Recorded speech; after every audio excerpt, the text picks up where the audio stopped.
បងប្អូនណាស្អែកខាន់ស្អែកខ្ញុំមកលក់2ថ្ងៃ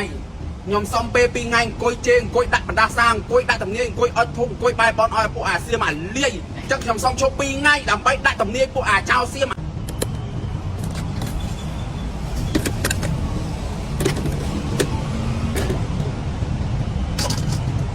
នេះប្រហុកបងប្អូនណាប្រហុកនេះអើយនេះប្រហុកនេះកាពិ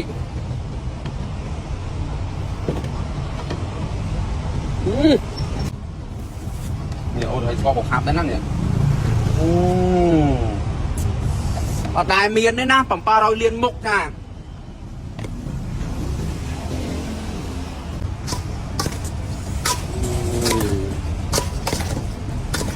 តំណងខ្លាំងណាស់បងប្អូននេះតំណងខ្លាំងមែនទេហើយឈ្ងុយប្រហុកបន្តិចកាពិបន្តិចបើនេះនិយាយទៅក្លិនវាឈ្ងុយក៏អូបហ្មងដូច Chanel អញ្ចឹងក្បាច់5នេះបើ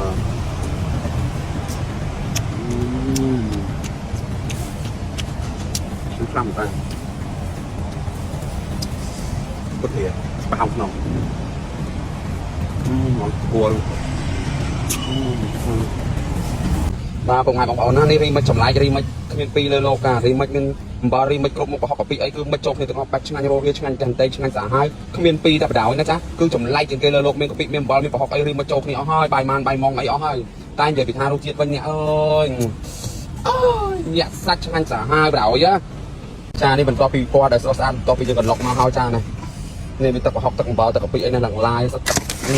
បន្ទាប់ពីកន្លុកហើយបាញ់នេះអូនេះឲ្យទឹកប្រហុកកាពិអំបិលទៀតតែលុកទៅនិយាយពីថាអូយឆ្ងាញ់ខ្លាំង